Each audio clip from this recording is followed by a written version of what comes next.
Rock the Ripple. Rock the Ripple. The Rock the Ripple podcast with Narita McInnes. Let's do this. Hello and welcome to another episode of the Rock the Ripple podcast. I'm your host, Narita McInnes. It is so awesome to be here with you as always. And today is another very exciting day because I have a very special guest on the show. He is the infectious, the instantly lovable, the wise. He is nature man. He is Harley Gonzalez. Welcome to the show. That was a ripper intro. Well done. Rip it, you like that? I'm impressed with that one. It was worth the wait and the practice. Yeah, that was worth the wait. So cool to have you on the show. We're just like everything lined up just to be able to just jump on today. How cool is that? Yeah, no, thanks for having me on, Narita. I really appreciate it. So I'm really excited for what we have a chat about. Really I know. keen. Me too. So, okay, so to start off with, for anyone who doesn't really know you, but they're like, who is this strapping young man on my screen right now? Who are you? The flattery is insane. I'm a Leo. Be careful. You're just going to boost me up. All right. We'll bring it down. Now, if you can let the people know all about you and a bit of your story, and we'll start there, and then we'll just see where spirit takes us. Bit about me. I'm never really good at these things. Hey, I've had a pretty insane life. I've been through the ringer early age, and into my teenage years. Always been like just deeply connected from the heart to nature, just from the very get-go. And I've just not been able to be separated from it. But around the time of COVID, when COVID hit, I went through some experiences that really exponentially increased that connection to more of a spiritual connection rather than a physical. So I've always been deep into the occult studies as well, but only in the past couple of years has it really just taken a skydive and just gone super deep, really deeply connected with nature. Made an oath to her. I'm deeply bonded with her, so I'm here with her, for her. It's all about her, and yeah, that's about me. To me, it's just nature. Nature's the answer, and that's my favorite discussion, my favorite topic. And I'm a custodian. I stand for nature and Mother Earth, and I'll do whatever it takes to protect her. That's awesome. I mean, she is the best, isn't she, really? Let's be honest. Yeah. Queen bee. Yeah, Queen bee. You know, I was watching some of your videos where you're just walking around in nature and you're talking about the berries, and you're like, okay, she's not talking to me here. I don't know if I can eat this berry. Well, yeah, I always want to eat. I'm really connected with, like, for those that haven't been following on, I am a shaman, so I work I am a medicine man, and I work deeply, intimately with a lot of plant and animal spirits. So, but I can talk to the trees and the animals. Animals are actually a little bit easier than the plants. And I'm always wanting to try the bush tucker, but I can never quite get the answer. So I always just be really careful about it, because, you know, I can get really confident, and if I go out there and eat the wrong plant, then I'll probably not come back. So yeah, we kind of need you here. Yeah. I need the wrong plant. So when you're speaking and connecting with nature, are you getting feelings? Are you getting words? Are you getting images in your mind? How does that work? A lot of all of that. It just really depends on the message and how spirit wants it delivered. My favorite way that spirit communicates to me, like when I'm out in nature, is like usually I get an image, and my mind decodes the image, and then I get a feeling. Like the feeling will come through, and I'm like, okay, so that's the direct decoding of the image. But I found that a lot of the time spirit speaks to me in images. And then my beingness and my spirit will decode that image into what it needs to be.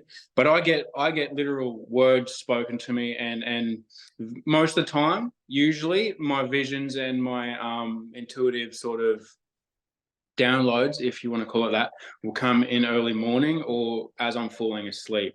So usually when I'm falling asleep, I'll be in a certain state where like my eyes are closed or they're closing, and then spirit will come in and talk. And the same thing is when I'm waking up, when I'm just in that in-between state, it's like spirit just sees it as a golden opportunity to just bombard me with whatever I need to see. So when I say I've had a dream or something like that, it's come from one of those moments. But when I'm out in nature, it'll be a vision and like an image that'll be downloaded if it's something really quite deep. But if it's usually like on the surface and it needs to be understood right now, it'll be spoken to me. Like if I'm walking up on a snake, that snake's going to tell me to fucking be careful. So yeah, they tell me all the the time. snake Like, even swears to you. It Hey? does. Yeah, they were like, get too close, I'll kill you. So you know, I'm Yeah. like, okay, I'll just stay Stepping on back. the edge. Yeah. Yeah. Step away from the snake. But in Yeah, saying that, they're like, I had a snake recently, a brown snake, tell me I'm too short. oh, that's They're lovely. like, you're too short to pick me up, I'll get you, you know? And I'm like, well, fair point, I don't have the reach. So, so yeah. Was that the one you saw on the road and just sort of let it slither away? That's the one. Yeah, that's the one. It was huge. I was so excited. Excited. I felt like a little kid. I really was ready to go and pick it up, but he was like, careful. Yeah. Yeah. I mean, I wasn't that excited. I don't think I'd be as excited as you were to see a snake, but I've seen your pictures with, you know, you got the snake around there and just like, you know, but you've just got a connection with them, don't you? It's been there since a little tacker. It's the reptiles. The reptiles that I'm now forging a deeper connection with other animals. The reptiles are taking like a step to the side, while I connect more with the mammalian side, which has sort of been something that I've been doing for a while now. But no, it's always been reptiles. I think that's because my totem is goanna. So when it comes to lizards and snakes, there's like a mutual friendship there. We sort of see each other, I guess. We call it that. But yeah, that's how it feels. Yeah. I'm just imagining you just sitting on a chair next to a goanna now, and you just like both having a cocktail, going, "Hey, go, mate!" Like, yeah, it feels that way. That way. Yeah, I really want to pick a goanna up, but I'm not willing to. You know, I don't know. It feels like it gives him too much stress, and I don't want to do that to him. So I'd just rather sit next to him and just speak. Yeah, be on the same level. Yeah. Plus, if he bites me, I don't want to get bone poisoning. So yeah, there's that too, is there? Yeah. What has been? I mean, I have heard some of your amazing, incredible experiences. What has been some of your most special and amazing experiences that you're happy to share with nature, with Mother Earth? With Mother Earth, the most special would be the time that I sort of gave my oath, you know, because like she in her beingness just showed me who she was, and in that moment, like I like was on my knees, I was crying, like more tears than I've ever cried before. There was like I was drooling, snot. It was the beauty that she was and the pain that I could feel that she feels at the same time. I felt the love that she feels, and I felt the pain that she feels at the same time. And she asked me if I'd stand with her, and I said I'd never leave her side. You know what I mean? And that was like a memory that I'll like remember, but it also just changed the trajectory of where I was going from that moment. It was like I was going in one way, but that moment just changed. You know, so on one side, it feels like I'm her son, and on another side, I feel like I'm her husband. So I don't know what that is, but it just feels like I feel like she's just magnificent, and that meeting that we had, that moment was probably one of the most significant moments. But there's been so many that it's really quite hard to put a finger on. There's no like I've got no secret, so I can just speak the truth on all the significant moments of my life. But that was one of the ones with nature specifically. Yeah. And was that like the first sort of time? Like, was it a pivotal point? Like, what you said, it changed the trajectory of where you were heading. Like, so it was just such a catalyst moment for you. Yeah, it was. Yeah, it was. It was the moment where like I I had ultimate purpose, like an ultimate mission and ultimate purpose, and like a stand post. It's like the way I say it, when you know how like a lot of people they want to explore the universe and what this like the deeply metaphysical nature of this place that we live in, right? And they wanted to explore all that sort of stuff. The way I see it is, if you don't have a connection to Mother Earth as the foundation and the root, and you're going off and exploring all the deep metaphysical things, you're going to get lost. And when you're going down those places, you're going to meet beings that you may not even know are there, and they're going to just fucking pull you into different currents. You're going to get like sidetracked, you're going to get deceived, you're going to get taken away from home. So if you form a deeply rooted connection to Mother Earth, you'll always come home. You'll always come home because you've got that line back home. You know what I mean? There's like that. It's like when people astral project, you need that silver cord. You also need it to Mother Earth as well if you're going to go explore too. You know what I mean? But that being said, it's not the most pivotal moment in my life. I almost feel like every week is a fucking pivotal moment, like where I'm on a trajectory and then it doesn't change. It's like, oh, I didn't think I was going here. It's just like, yeah, my life has sort of turned into something quite extraordinary from what it used to be. Yeah, it hasn't always been this spirit led. It was spirit led, but I didn't really realize it was. But it was definitely not on the level I am now. You know, it was quite a challenging early life, but yeah, that was one of the big moments. Yeah. Do you think, and I often think this, like we do have these challenging lives and these times and then have these moments, like it's almost like we have to go through the shit in order to walk the other path, because if you kind of, I don't know, and that's not the same for everyone, I know that as well, but it's like we go through these tough times and then the compassion and everything that we have on the other side, it just allows us to step more into who we are and know how strong we are as well, and just all those sort of things. Do you feel that? I know that. Yeah.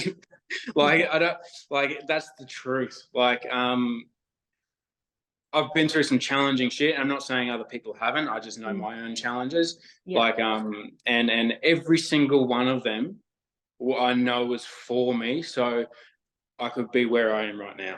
You know, I wouldn't be here if it wasn't for any of those. And that's on every single level. Like before I even incarnated, I remember actually choosing to have these experiences. So there's no victim mentality or anything like that. It's like I chose to have these shit experiences and these really challenging, difficult experiences so I could learn, I could grow, and I could get to where at the end I was planning on going. And without those experiences as teaching moments, as whatever they were and whatever they needed to be, I wouldn't be where I am now, and I'd be living a completely different life. It's like we have a blueprint, you know, or a chart or whatever it is, you know, whatever you want to call it.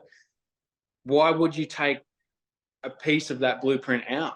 It's like if you do, then you're taking a part of you out, and then you aren't really you, aren't you? You're missing a fragment, you know. So I take the whole cake, you know. Yeah, I'm gonna eat the whole damn thing. You got to, don't you? You absolutely do. Oh, that's great. And you were talking recently, you shared an awesome story. I don't know if you want to share that story again, around Uluru. And is that something you want to share again right now? Yeah, I can share that. I mean, there's so many ways we could go. Yeah. And I guess as well, that popped into my head then because it was so powerful and is sort of like a bit of a hero's journey in itself. But you've had so many along the way, like all of us, it's like you said, like each week I'm changing and, you know, leveling up, different things are happening, and we have these big ones, these big cycles, and then we have these little ones like almost every day and week. Just expanding and growing, which is so freaking awesome, and it's exciting, and it's a great space to be when you can recognize that's what you're doing, and knowing that things will shift if you're having a shitty time as well. But yeah, like talk to me about, you know, either that or just that, you know, anything I've just said really. Do you want me to tell you the whole story of how the Uluru trip happened from start to finish? Do you reckon? Are you feeling it? Yeah. I'll tell the story because it's a pretty cool one, I reckon. It Yeah. is. It's very Yeah. cool. Yeah. Yeah. Let's do it. Let's do it. So I a couple of years ago, about 3 years ago, I had a dream that I went to WA, stayed with some tribal people Mhm. on country, and then had a pilgrimage all the way through to the center. That was a dream, and in that dream came with a message, and they said I was going to return something to Australia. So this land for Earth, for Australia, for the country. Yeah. And I at that point remember walking back and I was like, okay, cool. You know, I've got to like be a shaman like I am, and then get like good enough with my medicine that I can take it into, you know, all the areas and return healing to places. You know, Yeah. So this is all in your dream, and then what you thought from it. Yeah. Yeah. So this is my decode from that dream was, okay, so I've got to take my medicine through Australia and return healing, because at that point in my life, I was in a deeply healing part of my life where I was healing deep generational trauma, deep wounds that I had. And I was like, okay, so that's it. This is what it's all about. It's all about returning home, like to healing in the heart and family. And I'm going to bring that back to Australia. Cool. I was like, I don't know when I'm going to do it, but I know I'm going to do it.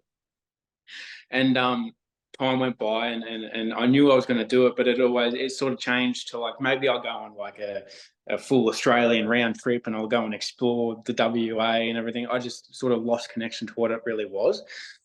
And actually, when I turned 28, which was on the 11th of August, everything changed. It was like a switch flicked inside me, and a relationship sort of ended at that point in time. Really quickly, it was great, and then it just went boom, just ended. And I remember I had a dream, and the soul from that relationship told me that it was time for her to send me on my way, because I had to go. Spirit come and said you had to be 28 to go on the trip. It is now. You cannot, like, you can't say no. And it was almost like, not almost, it was like, if I don't go, then I won't reach 29. Like it's like, this is your path, this is your calling. If you deny your life, the creating imbalance, you'll die. You know what I mean? Like, it was actually I could see it happening. I was like, okay, well, I wouldn't reach 29, so time to go, right? So literally, I booked the plane ticket the next day, and I knew I had to talk to Clint Walker. Yes. So I had to speak with Clint about what I had seen, because I've had many, many dreams of certain beings, right? Because the beings called me over to WA, like certain spirits, you know, and I knew that he knew about those spirits and what they were, because they're part of his culture, you know what I mean? So the whales called me over too. So at the end of the dream, there was 3 whales, and they had a feminine voice, and they said, "Come sing for us," right? So I didn't know what that meant, but I had a feeling. So I got on the plane trip. I was worried because Clint hadn't responded, and I just had this intuitive feeling that he wouldn't respond until I'd committed and actually got there, without having any guarantees or any certainty that I'd get anything. You know, I had to just fully trust. And about an hour after I landed, he responds, right? And he's like, "Okay, I'll catch up with you." And I was like, fuck yeah. Okay. So like, I was starting to feel like, okay, this is real. Like, I'm not just bloody, I remember being on the plane, I'm like, fuck, I'm batshit crazy. Fuck, this is crazy. What Like, am I doing? like, what the hell has happened? My life has just changed in 7 days. But I'm on the way. So I book into my accommodation, and as I wake up the next day, I hear a message, and it was, "Go to the waters where I can see you and you can see me." And an Aboriginal walked out of a rock and said, "Come here." You know what I mean? A big, like, he was an old man, big spear, shaman, like, he was wise looking man. And he was like, "Come here." And they were like, "Go tell that to Clint." So I speak to Clint, and he's like, "Okay, I know exactly where to take you." And he takes me to this huge rock, right, which is on the water, right? And in the Aboriginal dream time, that rock, that mountain, that hill is a giant Aboriginal man, and he's the custodian of the bay. And across the bay, directly across the bay from him, was 3 peaked mountains, right? So that was representative of the 3 whales, right? And as soon as we got there, whales started jumping up. I was like, okay, I'm taking that as a sign. Like, that's a sign. Like, the man in the rock, the protector of the bay, can see the hills. I can see the protector of the bay from where I would be camping, and I knew I had to camp there for 3 days. So I got a lift out there, and I start camping there for 3 days. And we can go into like a little bit more depth if you want than what I went to on the Sky to Earth call. Yeah, and I want to say to people too, like the reason that I know this story and I'm excited for you to go more in depth is because of Dale and Mads's Sky to Earth, which is freaking awesome. So if you didn't get on this one, get on the next one. Yeah, you're gonna have to. It's freaking amazing. So good. So definitely do that. So definitely go into more detail. And also when you were saying the 3 as well, because I think that's significant too, isn't it? Yeah, the 3 was coming up heaps over that whole trip. There was like, I was seeing 3 like eagles, I was seeing 3 mountains, seeing 3 whales. Everything was in 3s, right? And the spirits that I have training me on a shamanic capacity started really picking up in their intensity when I got there, with everything that was happening in my mind. It was just, they were just fucking hammering me. And I got to the point, because with a normal shamanic dieta is like when you go into nature and you've got nothing, no book, no distraction, no food, no fires, no nothing. It's just like you're there with nature, you become nature. It's like you become the rock or you become the tree, and you're just there, you know. And I knew I was there to do that too, but I was also there to hold a funeral for the whales that had recently beached themselves. That's what they had actually asked me to come do. They're like, no one's fucking done it. Like no one's given us a proper, a goodbye and a sending away. So I go down to the water and I'm like in my chest and I just start fucking singing. You know what I mean? Like I have these Acaros. It's just what, like, it's a shaman song. And it's like I sing to the spirit of the whale, and they started jumping out the distance, and that was on the 3rd day. And by the time I was like at the 3rd day, I'd forgotten about the funeral, completely forgotten about it. And I was getting really frustrated. I was like, what am I here to do? Like, I was like, spirit, come on, show me. I feel crazy. What am I here to do? I'm like, it got spin effects all through my feet. Like, I've had nothing to eat.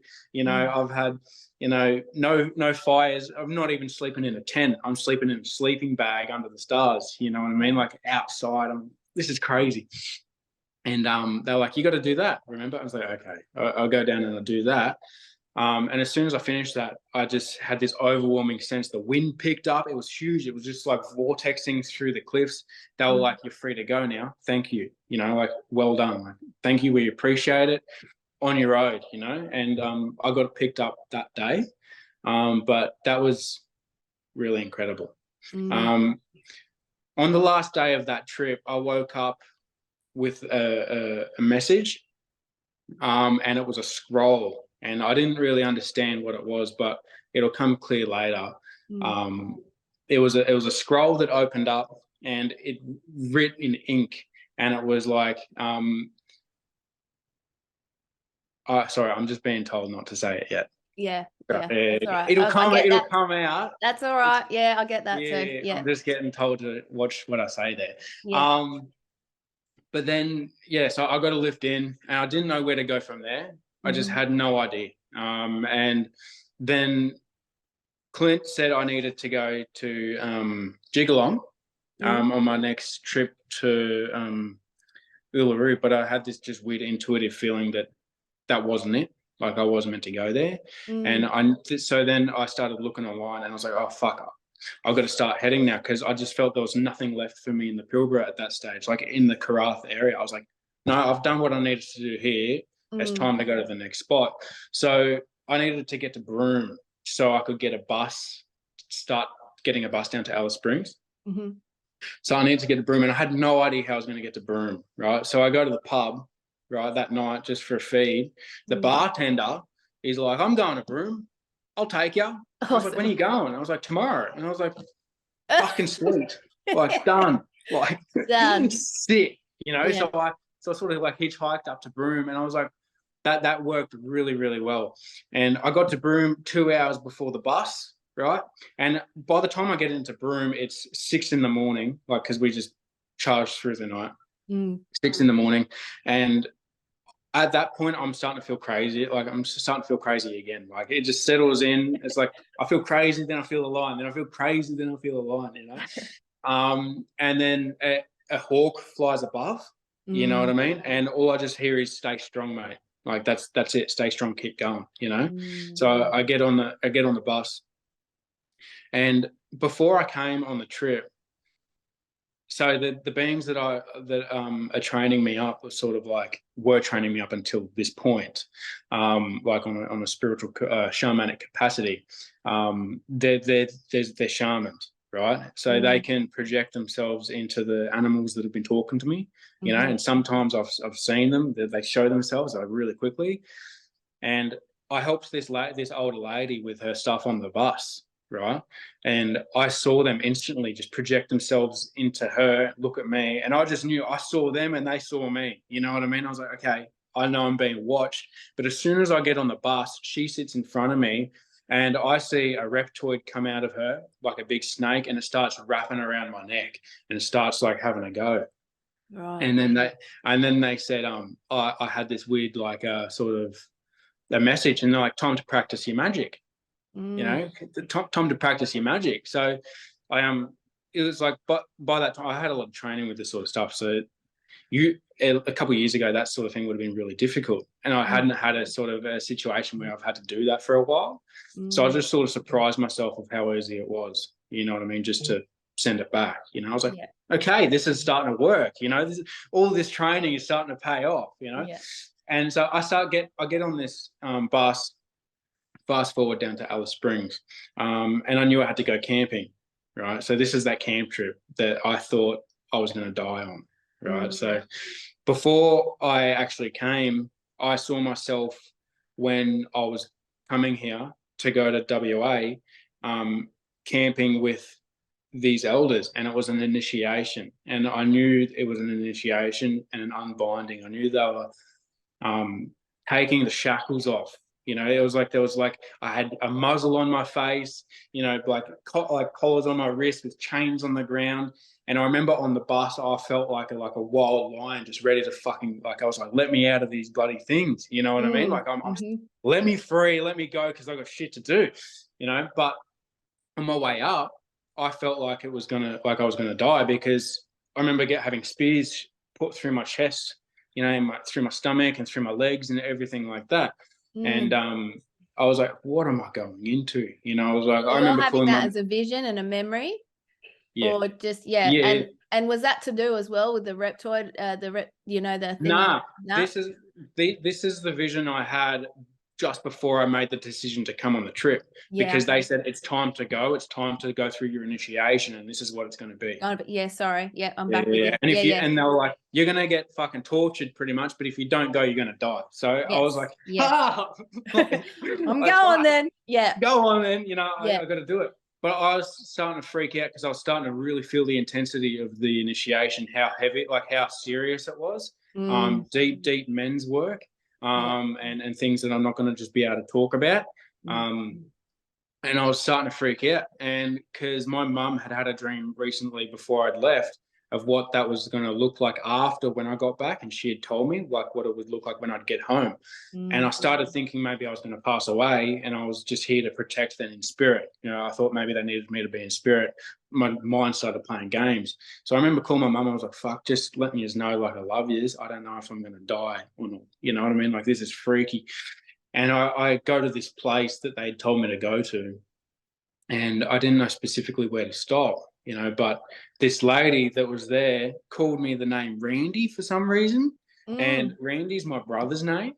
And I was like, okay, spirit's talking again. You know what I mean? And then I had another thing with an eagle that flew over that projected its vision into me, and I could see myself from his view. I saw the whole landscape, and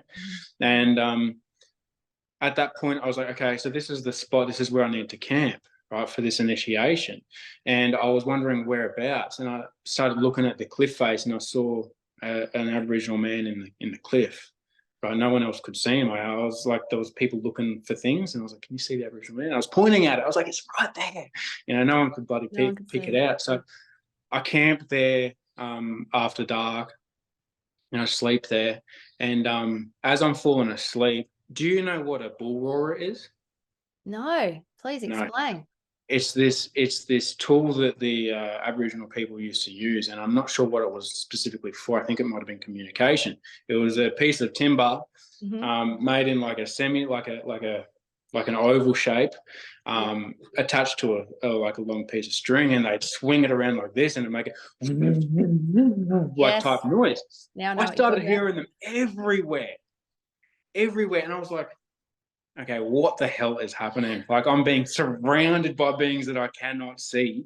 You know what I mean? I started hearing Aboriginal men singing, you know, and start saying, like, speaking to me in a language that I didn't understand, of course, you know, but it felt like I knew the language. I just didn't understand it. I felt like I knew what was going on. I started seeing them pop up in front of my face as I was falling asleep. And then I was like, okay, sweet, something's going to happen. And as I was falling asleep, I was like, quick! And I tied this silver cord around my heart, just like in four different like knots. I was like, all right, I'm coming home. Like, I'm not going anywhere. If I leave my body, I'm coming back. And I wake up, and as I wake up, I'm remembering, like, it's like a dream, but it wasn't. It was like a dream that was happening as I was awake.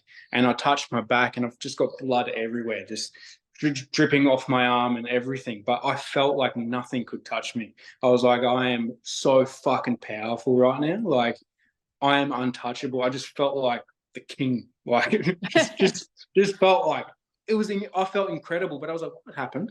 I can't remember much. All I can just remember is all this blood, you know, on my body. And but I felt free, completely free. And I was like, okay, so the shackles, the muzzle, everything was gone. You know what I mean? I was like, so what do I do now? And they were like, now you walk. I was like, okay, because I thought at the beginning, I was like, I've got to walk all the way from WA to Uluru. Ridiculous. As if I was going to do that. Yeah. You know? Ridiculous. Yeah, I was like, okay, so now my time here is done. So I get straight into Alice Springs, get on a bus all the way to Yalara, which is 20 kilometers from Uluru. And I know I have to walk that point. I was like, okay, this is where I actually physically have to walk. And it had to be a walk, right? And I was like, okay, so I'll start tomorrow. Like, as soon as I got there, I was like, I'm going to have a nice big meal. I'm going to go to sleep. And then I'm going to walk in the morning. I was like, I'll probably get there by like 9 o'clock, you know, 9 in the morning or something like that. Start at 6, start at 7 or something like that. But I'll wake up at 2 in the morning, like bright, like just, you know how sometimes you wake up and you like, takes you a little bit to wake up. You're like, it's like, I just like, boom, eyes wide open. I'm awake. And then all I hear was, on your trot. Like, really? Get going. Like, no waiting around. I was like, it's 2 in the morning. And they're like, get going now. So I just put my boots on and what did I go? I had a water bottle and I just brushed my teeth and I just hit the road. You know what I mean? And it's so dark. I'm like, fuck, what if I get pinched by a dingo or something? I don't know. But I got like maybe 5 or 6 Ks in. I couldn't see any light behind me and everything like that, like any lights from the town district that I was in. I was like fully on my own on the rock. I could feel like a pulling on my stomach towards Uluru, and it was like just pulling me so quick that it was almost like I was on a short jog. Like I was walking so fast and I couldn't slow down. I was like, nothing. And in my head, all I was just saying was, nothing can stop my walk. Nothing can stop this walk. Like, I'm coming home. Like, I'm coming home. And I was like, nothing can break this. And it started feeling like I was like that sperm that was racing to the egg. You know what I mean? I was like, no one's going to beat me there. I'm the first to touch this rock. You know what I mean? Like, I'm coming before the sun gets up. I'm beating every motherfucker. Right? not that there was a race, but to me, I was like, I am showing her how committed I am, you know? Yeah. And my like hip flexors and my like, I'm not a big walker. I don't walk very far distances, but I'm wearing heavy steel caps, you know, not walking shoes, steel cap boots. My feet are sore as by the end. And I was like, oh, fuck. I remember looking at the rock thinking I've only had a K. I checked the maps real quick and I still had like 6 Ks. It's that big. You know what I mean? I was like, you know. I was like, I feel like I've been walking forever. But I got to Uluru and got to the rock, and I remember touching it, and I saw this like face in the rock that looked like a lion, you know, from the side, you know, and that felt like that was my spot, you know, and I was like, okay, I'm just meant to be here for a little bit. I'm just going to relax, lay up against the rock, and just process this whole situation. And it was like I felt this energy go from my head down and then up. It just went and knocked me out like cold. It just like I just blacked out, you know. And through that blackout, before the blackout, I was visited by a being, right? The being that initially said, "Come here." You know, it was a big frill neck lizard man, and he was like the guardian of Uluru. He was like a gatekeeper. He was like, "There's this portal to get in, but you can't just walk on it. There's a gatekeeper that makes sure that whoever goes in is true." You know what I mean? And he asked me a question, but I can't remember what the question was. And he's like, "Well done, you passed." And that's when I felt that thing, and was blacked out. And through that blackout stage, there was 4 purple cords that were going from my stomach center into Uluru, and they were twisted. And it was like from the Uluru part of where the cord was attached, it started to unravel all the way back. So it was a twisted cord, and then by the end of that, it was completely unraveled and connected. And at that point, I felt completely one. Like I was just like unified with Uluru. It felt like I was in there. I believe that I did go in there because I saw myself in there with a big crystal box, and there was a key. Like not a box, it was like a big bench, a huge table, and there was like a key, and they were like, "This is your key." And I remember turning it, and but yeah, I remember. Oh yeah, now we're at the point where I got real cold and I thought I was going to die. Right, I got off the rock, and all the heat had come out of my body. Like like it was like there was nothing left. And where I live now, it gets to -8 degrees. Like I'm not a stranger to cold, and it was only like 8 or 9 degrees where I was, but I've never felt this cold. And I knew at that stage, like I was at risk of hypothermic shock, and the sun hadn't come up yet, but it was about to. I could see it, but it was on the other side, you know. And there's so much, like it's a big rock, you know what I mean? It wasn't going to hit where I was for quite a while, so I knew I had to go that way. But I heard a voice say, "If you want to go home, you can climb up into that cave there. No one will see you, you know, and you can stay, and we'll take you home." And I knew it came in a feminine voice, but underneath it sounded like Reptile Draco. You know what I mean? It sounded like I was being interfered with, and it was like one last ditch attempt to stop me from like really fucking driving it home. But there wasn't any question, you know. Like I was like, no, I choose life, and I just started fucking like trying to 1 foot like dragging across the bloody like the soil because I'm so sore, just chasing after this sun. And when I get there, I started sun gazing, and I just felt the heat return to my body. And it was just a bit of processing. And as I was leaving, like as I began to like, once I realized I was done, like I didn't want to leave, like I didn't want to. I was ready to like just take a stand and be like, I'll take my country back. I was like, come get me. I was like, I'm take a lot of years on, you know, I'm taking land back, you know. I was like, and then I was like, wait a second. This is Uluru, tourists everywhere. I can't really just pull a strikey on my own, you know. I was like, come on, get real. I've got to go. So I get on the bus and I start heading back, but I'm just like head in the window so no one sees me, you know. I'm fucking bawling my eyes out. I just didn't want to go. And like I could feel her talking to me. She's like, "I'll never leave you." And I was like, "I'll never leave you." I was like, we're together forever, you know. I was like fully unified at that point. And then I remember she said quite soon after that now the real game begins. Like now you're here to do what you're here to do.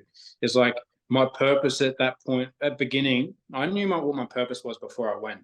And it was because I knew the journey home, and it was to get home. My journey was to get home and pave a trail. So on one level, I was meant to put it into the soil, you know what I mean? And they were showing me that it was coding into the construct, the journey home. So I knew I had to pave a trail home. That was part of my journey. But now my purpose is completely different. And it's like a new part is awoken. So it's going to be very interesting what comes next. Very interesting. Oh, Harley, that is just a freaking incredible story. Like, and it's just, it's phenomenal. It's phenomenal. And just, I think when you were saying like you could feel it, like I feel that when you're like sitting on the bus and you don't want to go, but you know you're there for each other always. And like, it's just profound. It's just profound. So special. Thank you. Yeah, So, it is really special. I say everyone just get it out there. Yeah. You gotta go visit her. Like, she's so special. Yeah. And I feel like that's a massive message right now that's coming through for everyone, is to connect back to nature, to connect back to Mother Earth, to really just honor that, and to, you know, like, do you feel like you've come home now and now you have this purpose? What does that look like now that you have unraveled the cords and you're aligned? You know what I mean? Yeah. I can tell the truth now. Like, I always had a little bit of a like an inkling of what I was here to do, but now it's like fully driven home. I'm here to, Mother Earth has sort of granted me with a permit, if you will, to give a couple people, not just a couple, but a lot of people, an option, and they can choose to tell the truth of what they've done. And if they don't, then there's going to be consequences. But Mother Earth is with that, and she's sanctioned that sort of mission. So she's given me a bit of a hit list. So that's where I'm heading. I'm going after some Moby Dicks. And at the end of the day, this is actually this is all for country, and this is for the whales, because whaling must stop.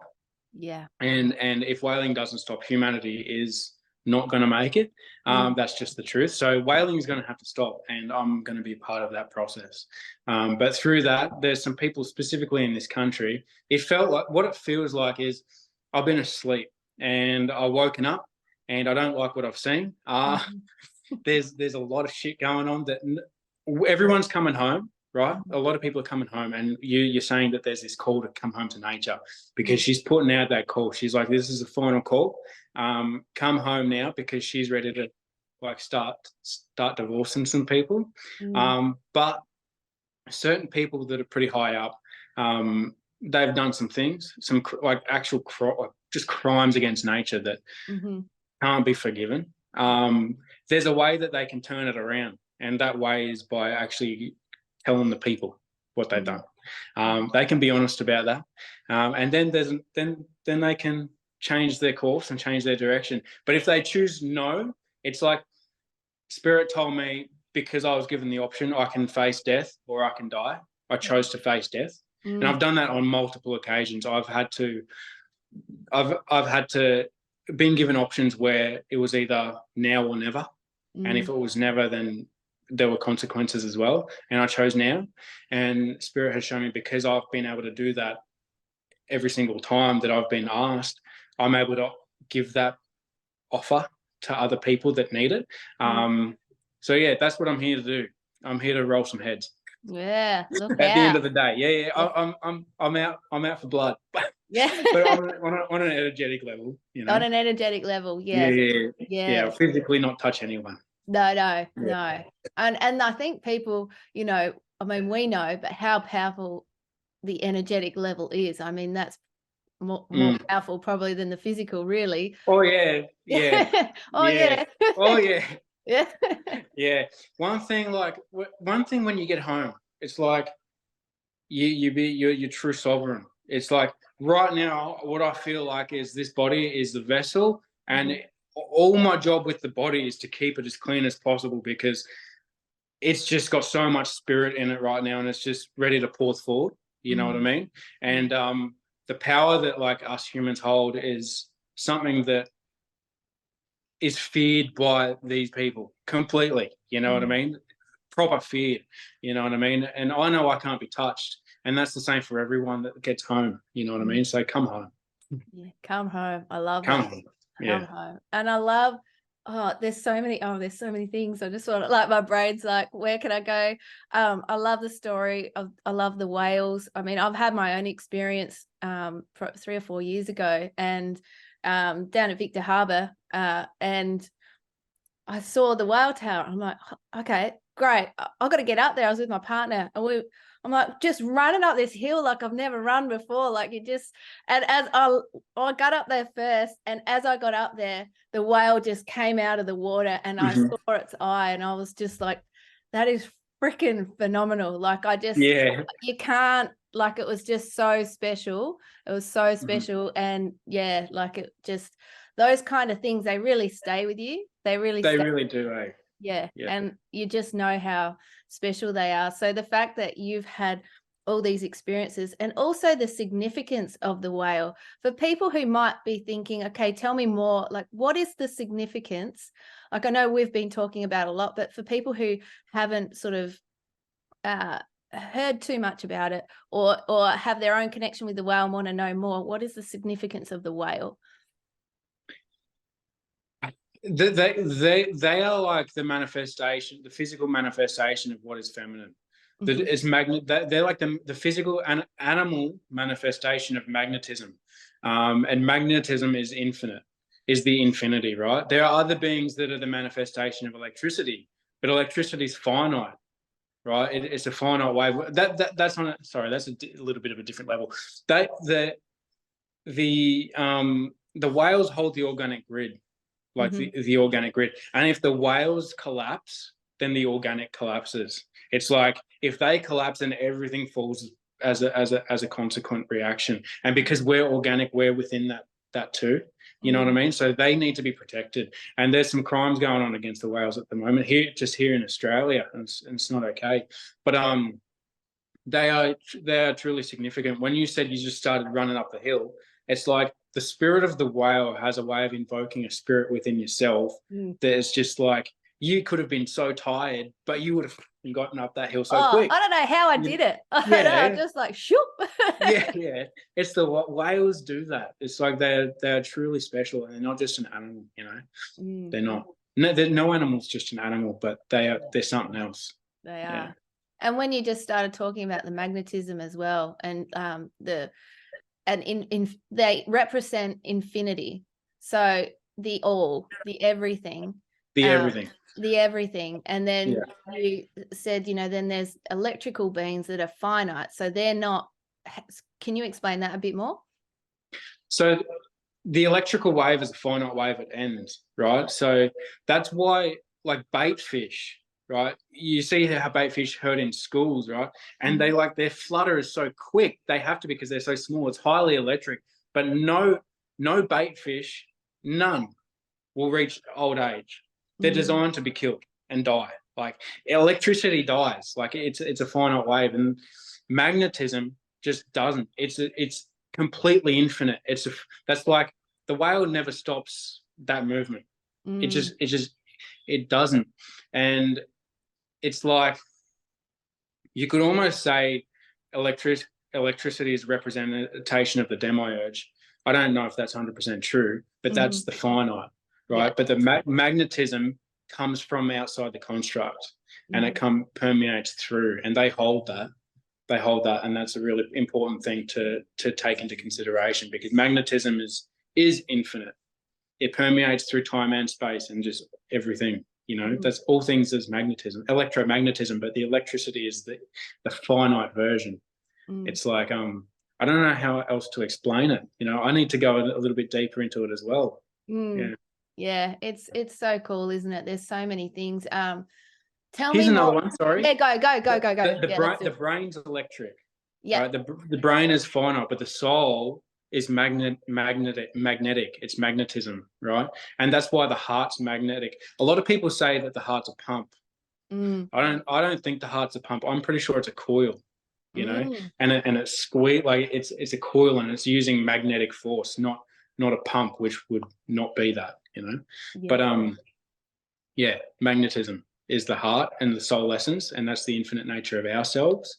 And the electrical is the brain, so the mind part of the universe, I guess. Yeah. Oh, so cool. And when you were talking before as well, what I love was watching in real time, spirit talking through you, which spirit can talk through all of us, but knowing what to say and what not to say.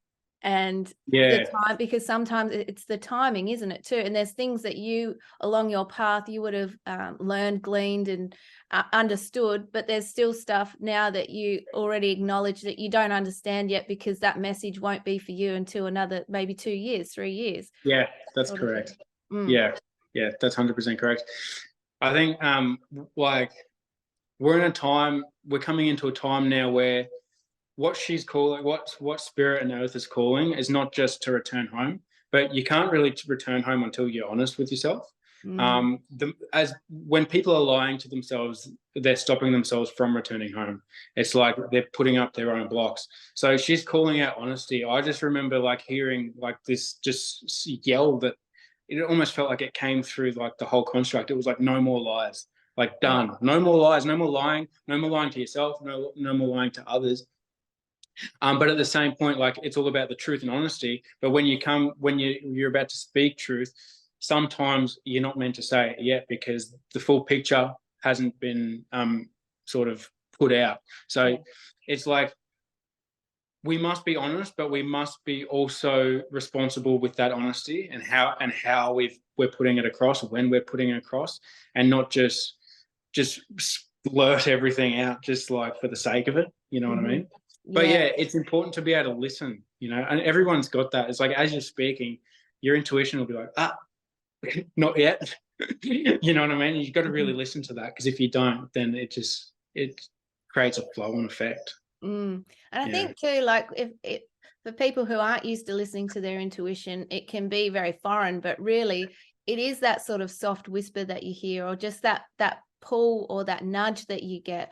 Like sometimes you know, you can't explain it, you just know you have to do something, and the analytical mind is out of the picture. You just know you've got to do it.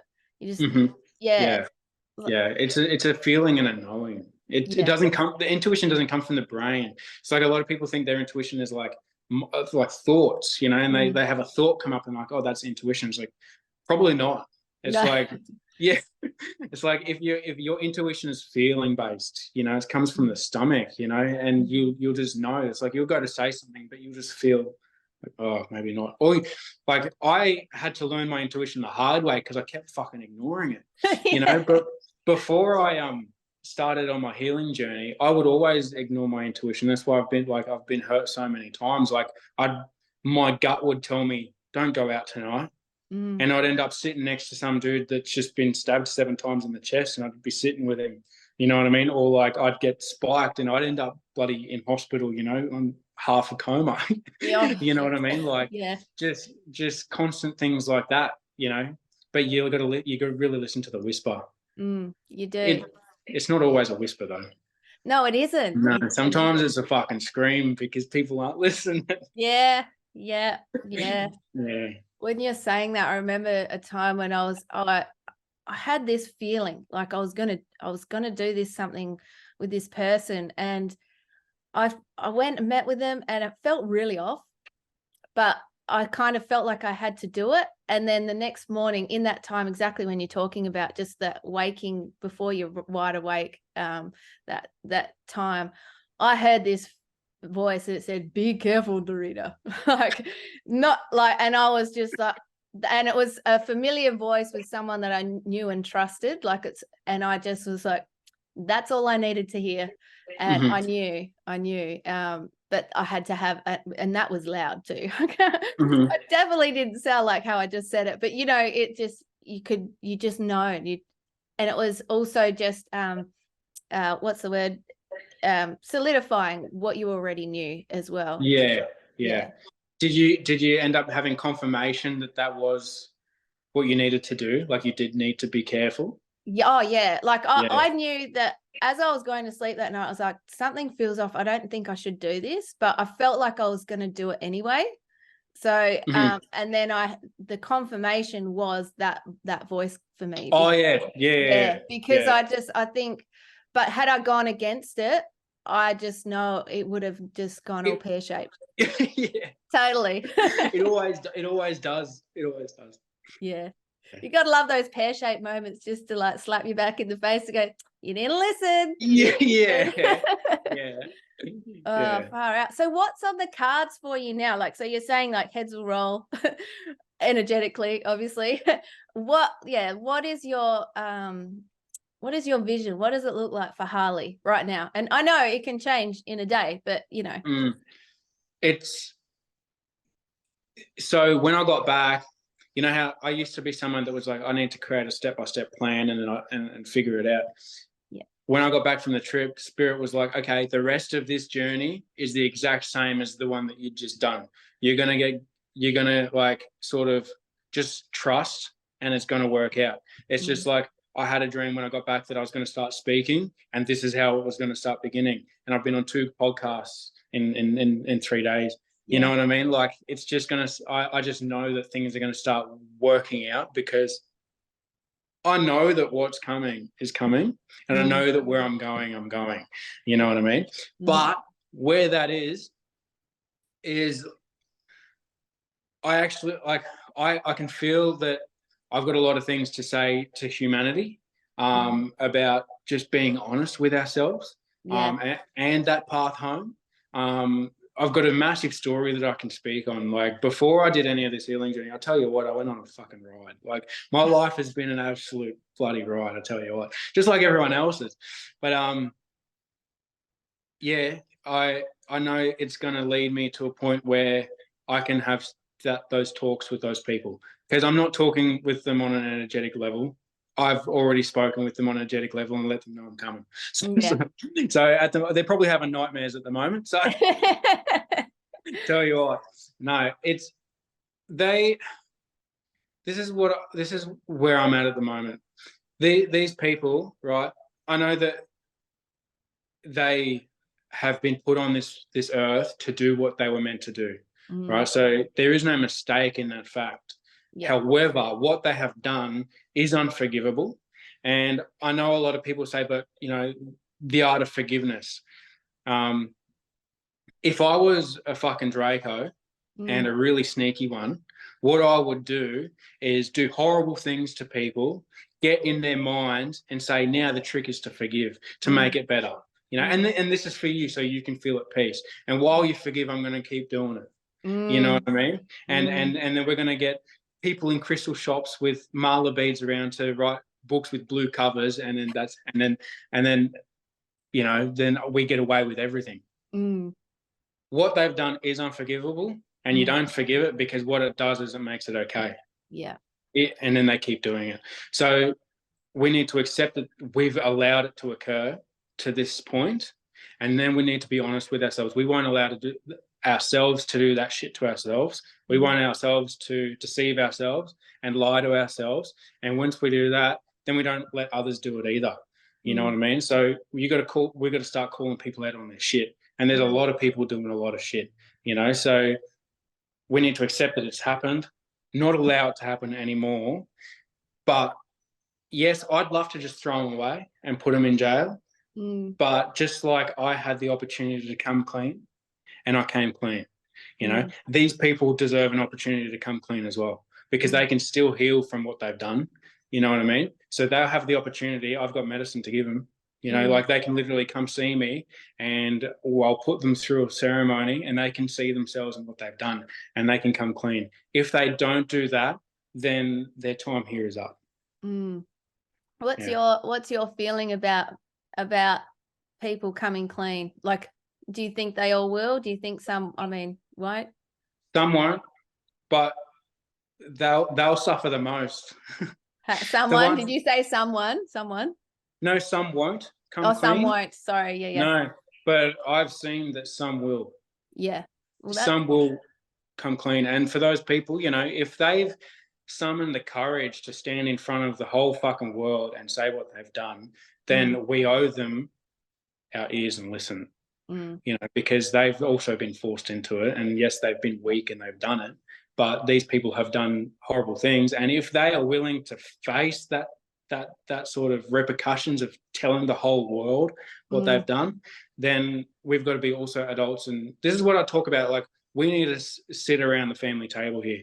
It's like when your brother or your sister or your mother or your father or your son or your daughter have done something, even as a child, but let's just say as a family member, and you're given the opportunity to come clean, you don't then punish them for coming clean. You then thank them for coming clean and see where you can go from there. You don't have to forgive them for what they've done, but you can be like, okay, I respect the fact that you actually just told me that. You know what I mean? So these people that have convinced the world to poison themselves, have raped children, that have murdered others, arranged the murder of others, these people, they get the option, but the time is up. Mother Earth's done. She's had enough, and I'm serious. I feel like she's knighted me, and I have a permit, and I'm here with that permit. And good luck refusing it, because I'm not just the messenger, but I'm the message to them as well.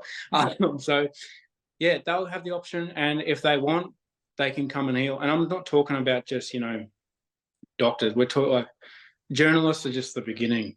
We're gonna start with media. I reckon it feels like the media. I got beef with Waleed Ali. I got beef with him. Yeah. and there's some others as well. But politicians and everything. Like I feel like my journey finishes with a man named Pepe Orsini. That's how it feels. I'm going right to the top, because this is all for the whales, and they're copycat, and they're like, oh, we're the Moby Dicks, we're the whales of the world. It's like, okay, well, I'm going to start whaling until you stop. I'm coming with the harpoons. So they're on your back. You can see them. Oh, far out. And this is big. It is big. And I feel like I can feel while you're talking about this, how big it is. And obviously there's only one Harley, but there are many people who are feeling it and are with you and are doing this work as well. Do you feel that as well? Yeah, no, I do. I feel like I've got a whole fucking army with me, just ready to move up and just start just putting the pressure on these people. You know what I mean? Truth. No more lies. No more lies. We can see it. We can see your lies, and others can't, but they're going to start seeing, because they're going to be shown. You know what I mean? And then when they start seeing, we're going to bring them in as well. I reckon we're all going to do it. But these people, and on another level, on a family level, like ourselves, like, go to that person and apologize for what you did. If you did something that hurt someone. You know what I mean? Like, on a whole level, I think it's just started being honest, man. Yeah, sorry to interrupt you, Flo. I was just going to say that's where I was going to go next. Like, what can people do in their life right now? Like, because the big picture is a big picture, and it can sometimes be overwhelming for some, but we bring it back to us, don't we? We start there. We always begin within, and we start with our family or our friends and speak the truth there. Yeah, that's it. It's about that family talk around the table. We've got the macro family, which is our human family, but we've all got our own families. And then within ourselves, we've got a family as well. You've got yourself that is still with you when you were 7. That 7-year-old self is still in you. That 14-year-old self is still in you. That 70-year-old self is in you. It's time to have a family talk with yourself, with your immediate family, and start to get our affairs in order, to start to tell the truth. That's where we're at right now. And if people feel that they want to speak the truth to people who've transitioned, or people that they know they'll never see, they might still be living, they can do it energetically, can't they? Yeah. Yeah, they can start doing it energetically. If you want to come home on all levels, it's got to be physical too. Yeah. If you can, if that person's still around, like. Yeah. Oh, yeah. If you can, if that person is still around, you can. Otherwise, energetically, yes, because nothing disappears. Like the unseen is just as real as the seen. It's just you can't really see it. Yeah, not with these ones. Not with these two, but it's right there. You know what I mean? So, on all levels, you can do it. Where possible. And just start small. Start small. Whether it's with your immediate family, or your partner, or your friends, even a friendship from 10 years ago, like any fallouts, anything, because I think a lot of people, on the healing journey, this is one thing I've started to sort of observe is a lot of people are happy to heal and like, oh, I'm on a healing journey from what's been done to me. Mm. But what about what I've done to others? Yes. You know, what about what I've done? You know, not only to others, but for myself.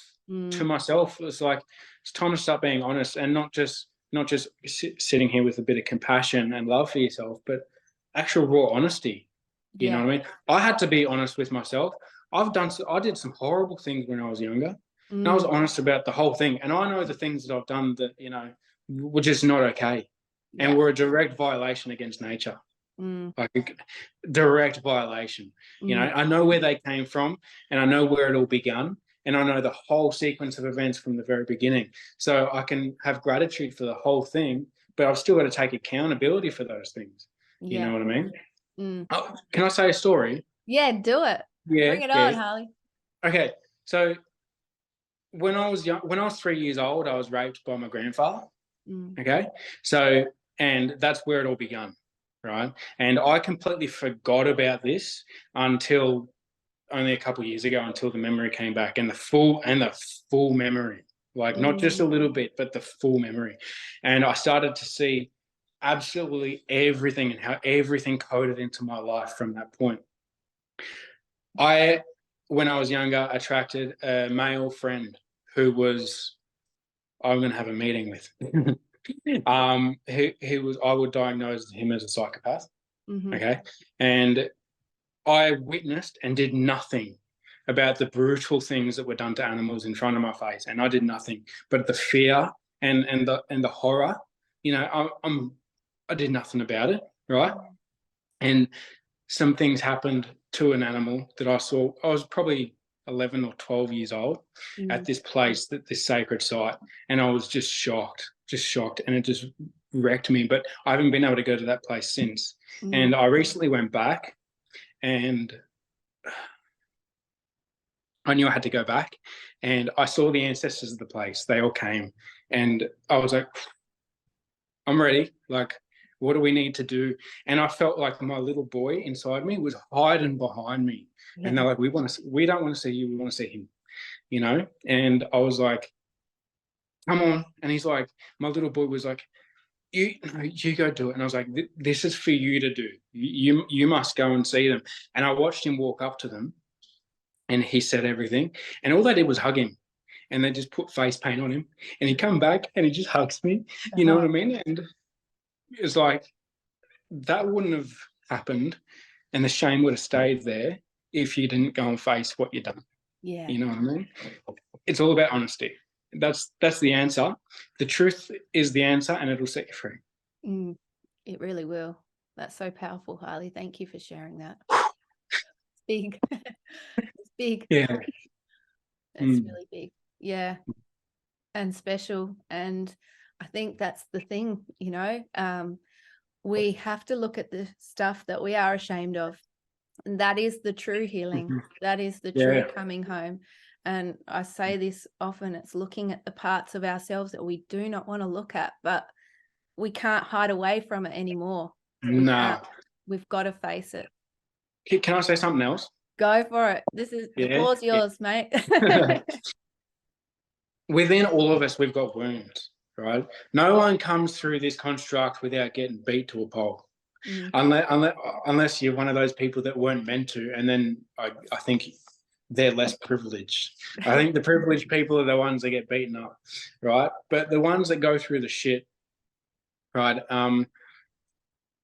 There's this thing right now, this 5D ascension thing, and everyone's wanting to achieve receive their powers and unlock their powers that they have inherent within themselves, because we all have magnificent power that we just cannot believe, right?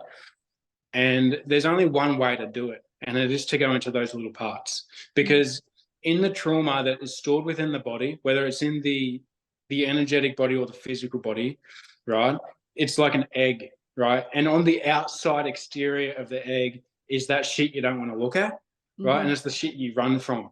And on the inside is your superpower. But the thing is, it's set up that way so you can't actually receive your superpower until you face yourself and go into the places you don't want to go into. And until you do that, no one's ascending anywhere. No one's going to any bloody ascension until they face themselves and they turn inward, you know what I mean? On a true level, you know, and really face the things that they really don't want to. And when you do that, it's the best thing you'll ever do, because that's where the real superpowers are. Oh, yeah. Yeah. Well said. That's it's hidden in plain sight.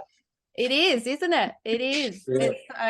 It's when you were saying that, one of my favorite movie series is the Divergent series. I don't know if you've ever watched those. And the second one, where the key is to unlock everything, she has to face herself.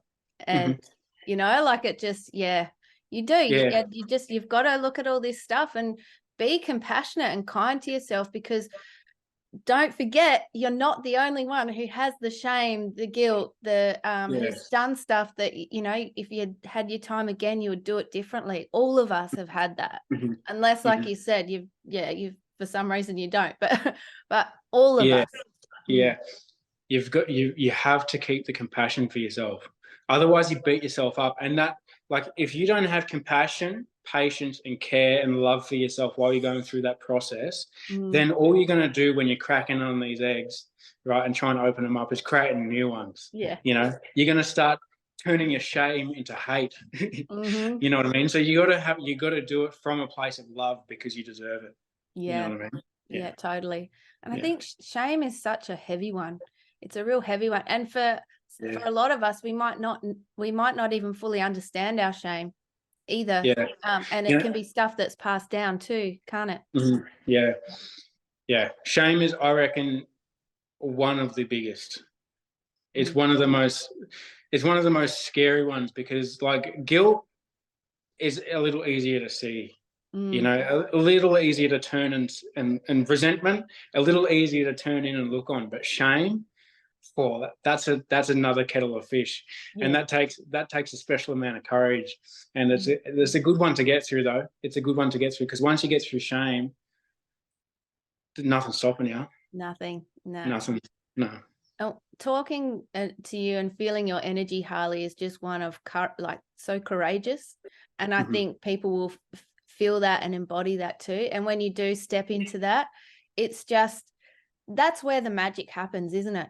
It's the magic. You just go, I'm doing, I know where I'm going. I don't know what the path might look like. Yeah, I can plan a little bit here and there, but I'm following this, I'm doing this, and I'm letting go. But also, like, loving yourself in the times that you've gone through this shitty stuff, and the compassion again, that coming up, and then trusting yourself as well. Trusting yourself to make the right decisions from here, or the best decisions for yourself, for your highest good from here, and trusting your intuition as well. Yeah. Trust is a big one. It's huge, isn't it? It's huge. It's it's been mammoth for me too. It's just, I have a little rock here that says trust on it, that a beautiful healer gave it to me like many years ago now. And you know, when you look at it and you sort of get it, but as you know, you keep doing your journey, like, I fully get that at a deeper level now. Like, there's always another layer. Yes. Always. Always. That's what's so exciting about it. You always have another layer to look at. Yeah. Always the layers. It just, I think that just in experience, like when you're chatting with people like this, like something else new drops in. If you want to read a book and you read it again, you got fresh eyes, and you're like, there's no way I would have taken that on that level last time. And then the stories, like the Dreamtime stories and everything like that. You know, it's just incredible, isn't it? So incredible. Amazing. Amazing. I don't know how long we've been talking. It's just felt like 5 minutes, but who knows? Do you have anything else in your heart that you want to share, Harley? I think that's pretty well good. You know, we're coming into the Christian revival movement. That one's picking up really a lot. And there's a lot of inversion going on. And anything, like, just remember that anything that is externalized when it comes to God, you know, is not real. You know, it's all it's all in Him. It's all in. Anything that asks you to worship them or puts outside as external. Exactly. And the reason why I brought that up was because at the moment we were just talking about being honest with yourself.